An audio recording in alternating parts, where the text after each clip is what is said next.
Ang pagbabalik ni Boss D. Marami nga ang nasiyahan nang muling masilayang maglaro si Dina Wong at ni-reverse sweep ang Zeus Coffee sa loob ng 5 set. Munti ka nang matalo pero buti na lang naisalba pa dahil sa mga taktika ni Dina. At dahil nag-iinit ang muling pagbabalik ng 2024 to 2025 PVL All-Filipino Conference, ang Choco Mucho Flying Titans ay nakaharap sa isang malaking hamon laban sa Zeus Coffee Thunderbells. 2 set na ang talo ng Flying Titans at marami na nga ang nag-aakalang tiyak na matatalo na sila. Pero biglang bumalik sa laro si Dina Wong, nagbalik mula sa pagkabangko dahil sa kanyang injury. Naging maganda at mahusay rin naman ang paglalaro ng Zeus Coffee at pinahirapan ng husto ang Flying Titans at nanalo sa unang 2 set.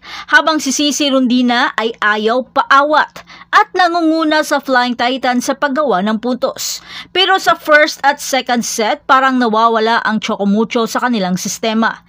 Nawalan sila ng depensa at receive at hindi na nila nagagawa ang karaniwang teamwork. Habang hindi naman mapigilan ng Zeus Coffee sa pagbigay ng mga klase-klaseng atake at ang malupitan nilang depensa na mas lalong nagpahirap sa Choco Mucho. Pero hindi sumuko ang Flying Titans. Binalik nila ang kanilang sistema at taktika, sabayan pa ng mga pambihirang service aces na mas nagpalamang sa kanila at nanalo sa sumunod na 2 set.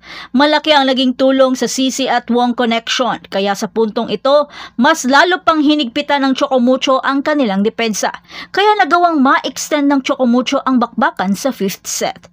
Sa puntong ito, nasa Choco Mucho na ang momentum at karga pa nila ang kumpiyansa ng kupunan.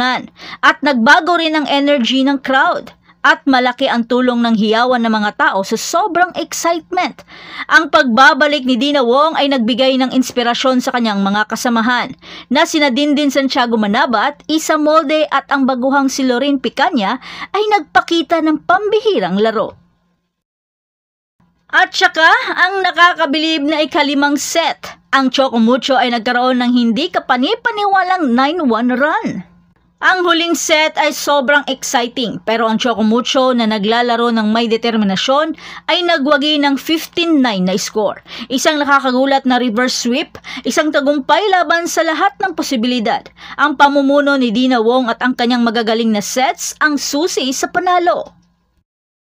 Pinuri naman ni Coach Dante Alinsunuri ng kanyang team dahil sa kanilang kahangahangang pagsisikap at katatagan.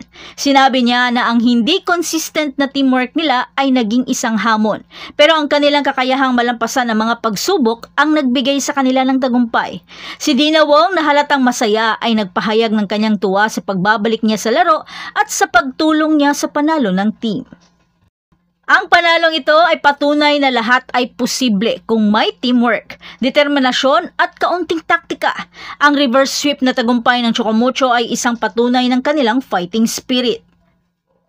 At yan ang lahat para sa ating update ngayon. Manatiling nakatutok para sa iba pang mga balita mula sa mundo ng Philippine Volleyball. Huwag kalimutan mag-like, mag-subscribe at i-spike ang notification bell para hindi ma-miss ang mga susunod na video. Hanggang sa muli, patuloy na mag-spike at mag-dig sa ating channel. Sana may magregalo ng sak. Sak lang din. Sak lang kasi 1 lang siya. Haluwi yun! Okay na kayo?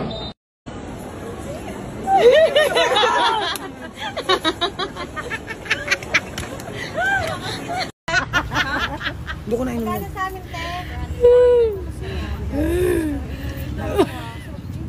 Gcash siya kasi. Please blink. Gumagano. Please blink.